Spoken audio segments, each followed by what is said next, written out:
saya mendengarkan musik, saya mendapatkan langsung kenikmatan tersendiri. Dan bukan menjauhkan dengan Allah, enggak kok. Bahkan mendekatkan diri. Betapa hebatnya Allah. Haleluya, haleluya, haleluya. Assalamualaikum warahmatullahi wabarakatuh. Salam Aki.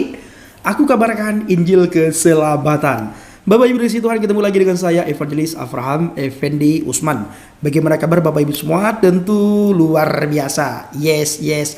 Wow, kita itu sangat istimewa. Firman Tuhan katakan, bersukacitalah. Sekali lagi katakan, bersukacitalah senantiasa.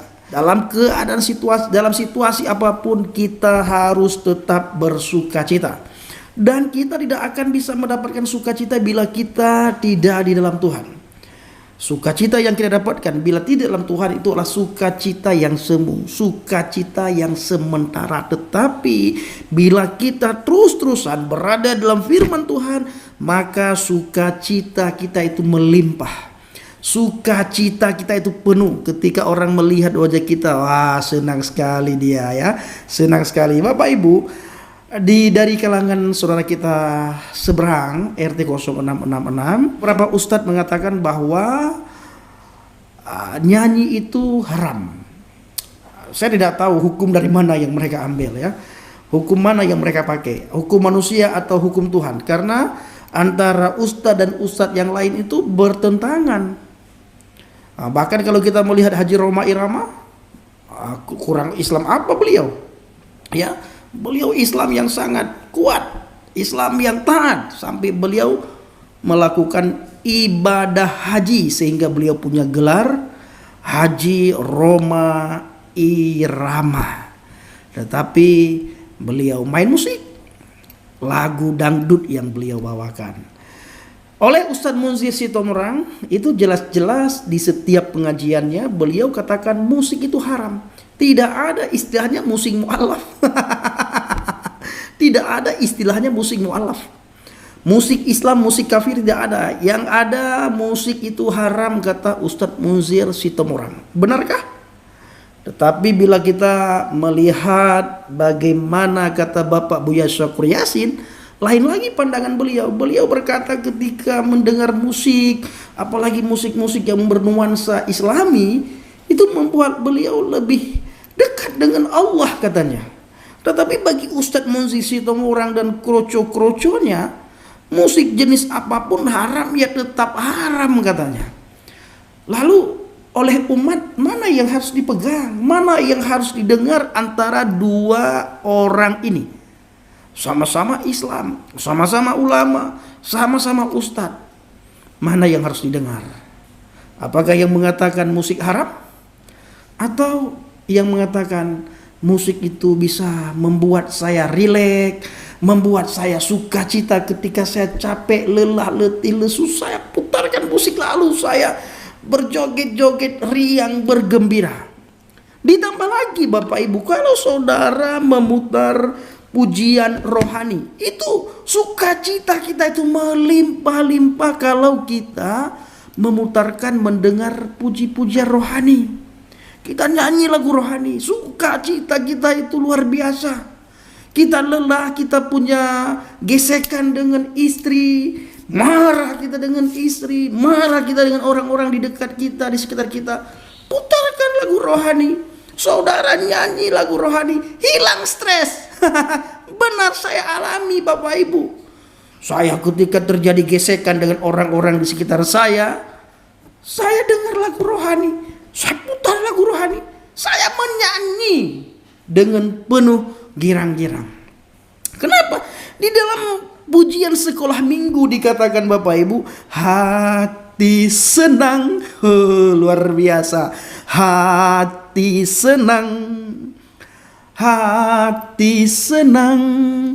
di dalam Tuhan, bersuka cita selalu, berdoa senantiasa, ucapkanlah syukur dalam segala perkara.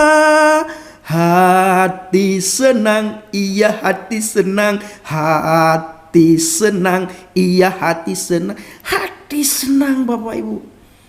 kita bernyanyi mengagungkan kebesaran Tuhan lewat puji-pujian. Dan Alkitab mengatakan Tuhan bertahta di atas puji-pujian. Luar biasa Bapak Ibu. Lalu muncul orang-orang yang baru lahir kemarin mengatakan pujian itu kofar, kafir, pujian itu bla bla, musik itu bla bla bla bla bla. Syukur tidak didemo oleh umat. Seandainya didemo oleh umat, apa yang terjadi? Maka dari itu bila saudara lagi stres, lagi penat, lagi capek, lelah, letih, lesu, saudara coba putarkan lagu rohani. Saya yakin, saya jamin semangat saudara itu kembali hadir, kembali bersemangat, kembali bergairah, ya, kembali bersukacita. Tidak lagi kerusak-kerusuk, tidak lagi gusar, tidak lagi gelisah. Hati damai, hati tentram. Hati yang gembira, adalah obat, seperti obat hati yang senang. Tapi semangat yang patah keringkan tulang. Hati yang gembira Tuhan senang. Hati yang gembira Tuhan senang. Ya, hati yang gembira bagaikan obat yang mujarab. Bukan itu saja, hati yang gembira Tuhan senang.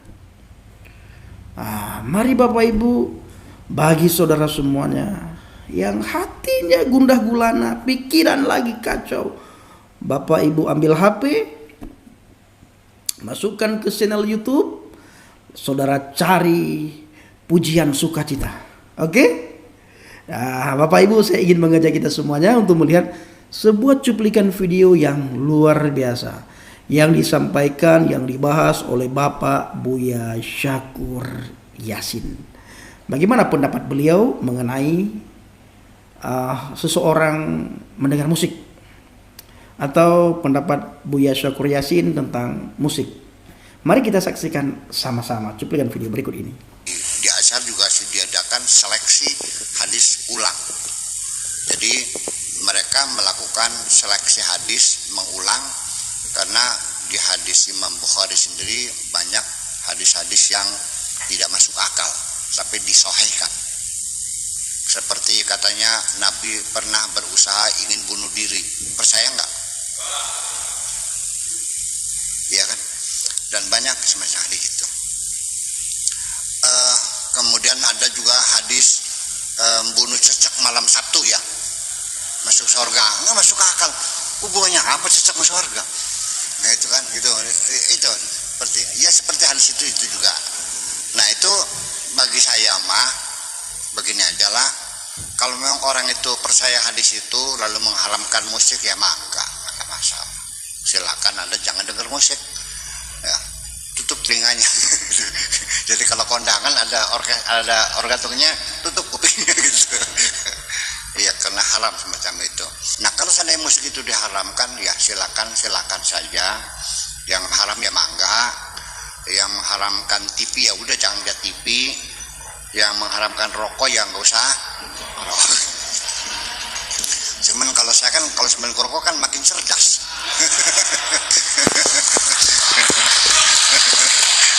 Iya.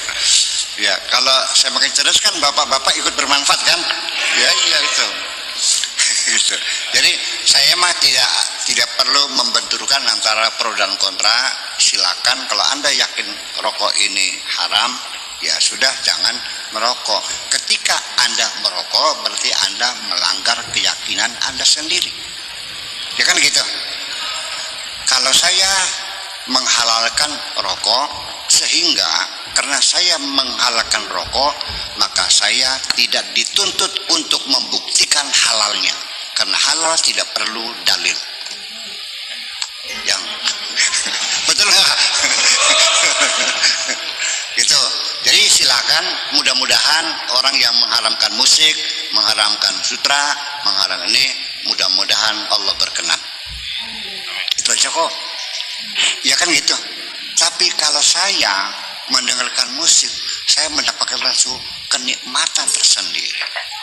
Dan bukan menjauhkan dengan Allah enggak kok. Bahkan mendekatkan diri. Betapa hebatnya Allah. Ya kan? Lihat dong. Betul enggak? Dan perlu diketahui bahwa musik itu sendiri dari awalnya pun itu menyatu dengan ibadah. Bahwa musik itu awal muasalnya adalah dilakukan oleh manusia ketika mereka melakukan seremoni-seremoni peribadatan kepada Tuhan. Ya, di tempat-tempat ibadah itu disitulah dengan musik. Dan sampai sekarang ada beberapa thariqah yang dibarengi dengan tabuhan-tabuhan dan tarian-tarian, nah, ya iya ada kan gitu. Nah, tetapi ketika musik itu keluar dari tempat ibadah, ya sampai sekarang masih ada di tempat-tempat ibadah, ya lagu-lagu itu, nyanyi itu dilakukan musik di tempat-tempat ibadah. Sampai sekarang masih ada kan? Pakai organ kan, pakai piano kan, masih nyanyi bersama-sama kan? Nah itu. Jadi bukan bukan di tempat ibadah orang saja, di dalam masjid pun ketika yang mendengar mereka sama kok. Nah, begitu musik itu keluar dari tempat ibadah, berkembang menjadi satu kesenian, lalu menjadi bercabang-cabang, nanti ada jazz, ada pop, ada country, ada reggae, ya kan? Ada apa lagi? Itulah kira-kira semacam itu. Ya, seperti itu. Bagaimana? Ya sekarang umat Islam ini terlalu berani mengharam-haramkan. Standarnya begini. Yang dimasukkan Islam yang benar ini pemahaman orang yang nggak usah disebut nanti tersinggung lah gitu. Ya harus mazhab Allah gitu lah. Untuk menyatakan bahwa bagaimana hukumnya itu standarnya adalah implementasi Islam di abad ke-7 Nabi Muhammad dan sahabat-sahabatnya. Ketika ditanya bagaimana hukumnya gitar, ntar dulu kita lihat dulu, dibuka ya antropologinya, arkeologinya. Oh nggak ada, gitar nggak ada. Oh berarti haram. Kalau gendang boleh nggak? Ntar dulu. Oh ada gendang halal. Jadi kalau nggak ada halal, kalau ada halal. Sampai pakai tisu aja nggak boleh. Kenapa? Karena Nabi tidak pernah pakai tisu. Ya karuan pernah ada tisu kok. Jadi bagaimana? Ya pakai batu, kan gila juga. Seperti itu. Nah kembali lagi, ya silakan Anda berkarya di bidang seni. Nanti Anda kalau masuk surga bersama seorang nabi, juga seorang nabi seniman, seorang musisi namanya Daud. Artinya bahwa orang Islam itu berani mengharam-haramkan apa diharamkan semua itu gimana ya. Begini aja lah bagi Anda bahwa sebetulnya yang berhak mengharamkan itu hanya Allah. Manusia tidak boleh mengharamkan karena itu hak prerogatif Allah. Nabi Muhammad saja tidak diberi hak mengharamkan. Bisa mengharamkan, nggak boleh mengharamkan. Sebab dunia milik Allah semuanya. Ya, kemudian jadi hakikat musik yang sifatnya memperhalus rasa mana mungkin diharamkan. Jadi mungkin kontennya saja, liriknya kayak apa, mungkin kalau lagunya Kucing Garong, terus apa lagi? Keong Racun, ya mungkin lagu itu dilarang ya bolehlah karena itu merusak rasa. Tapi kalau lagunya Bimbo, lagunya Erbit, lagunya Chris yang menyentuh rasa, kok diharamkan sih? Nggak mungkin dong. Nah itu artinya. Nah jadi di sini kita sendiri sebenarnya nggak jujur. Menikmati karya seni musik itu berbeda tingkat intelektualitasnya kita sendiri. Mungkin saya termasuk orang yang paling banyak menikmati seni musik ya. Tapi saya bukan musisi, bukan. Karena saya dulu diharamkan saya. Gitar saya dipecahin dulu, benar dipecahin lagi. Karena itu beda orang Indonesia melihat entertainment musik dengan orang Amerika. Kalau orang Amerika itu memang niatnya di rumah ingin menyenangkan telinga, menikmati musik. Yang nyanyi orang hitam, Whitney Houston. Yang nyanyi siapa lagi? Diana Ross. Nggak ada masalah. Mereka senang, nggak ada urusan. Tapi kalau di Indonesia, kalau penyanyinya jelek, pada pulang. Ya karena niatnya juga bukan ingin melihat musik, melihat paha. Jujur aja nih. Betul nggak persepsi saya itu? Iya, kalau jelek nggak laku. Ya kenapa? Yang mau dilihat paha atau mendengar musik, itu persoalannya. Iya, makanya berhubungan dengan aurat gitu. Jadi makanya itu yang membuat saya jadi bahwa musik itu persepsinya kok jadi negatif, padahal yang saya perhatikan itu di dunia musik itu banyak orang-orang yang justru semakin halus hatinya, bahkan semakin peduli, bahkan semakin ramah lil alamin. Itu yang saya rasakan sih. Ya itulah makanya. Jadi mendengar musik haram, kalau mencaci maki orang tidak kan? Terima kasih.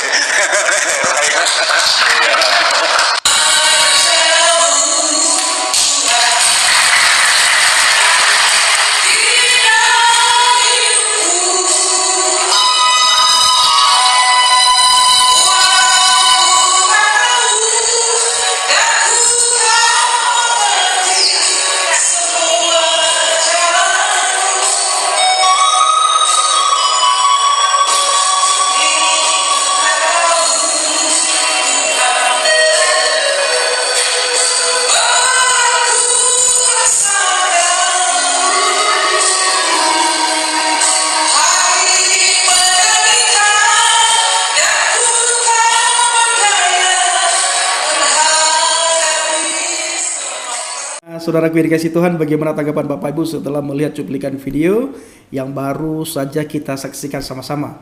Tentu ini luar biasa.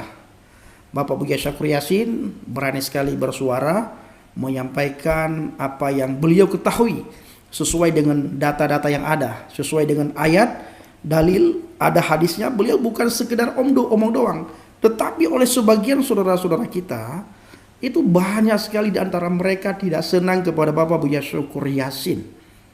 Makanya beberapa waktu yang lalu ada ibu-ibu dan bapak-bapak yang menghina Bapak Buya Syakur Yasin secara membabi buta, mencaci maki Bapak Buya Syakur Yasin, bahkan ingin dipolisikan, ingin dibawa ke ranah hukum karena dianggap penistaan agama. Padahal kalau mereka mau duduk bareng, belajar sama-sama dengan Bapak Buya Syakur Yasin, saya sangat yakin dan percaya pikiran mereka akan lurus. Ya, pikiran mereka akan lurus dan mereka tidak lagi jadi kadron di bangsa dan negara ini. Kita butuh orang-orang seperti Bapak Buya Syakur Yasin yang berani menyampaikan sesuai dengan data, sesuai dengan dalil yang ada. Tidak beliau tambahkan dan tidak beliau kurangi. Beliau selalu mengajak umat, mengajak jemaatnya, mengajak orang-orang yang ikut pengajiannya supaya selalu berpikir dengan akal yang sehat, supaya selalu berpikir kritis. Baik saudaraku, ingat, hati yang gembira bagaikan obat yang mujarab, tetapi semangat yang patah keringkan tulang. Terima kasih. Kiranya video singkat ini menjadi berkat bagi kita semuanya. Assalamualaikum bismillahirrahmanirrahim. Salam Aki. Aku kabarkan Injil keselamatan. Bapa Yahweh Bishop Arona Yesus Hamasia.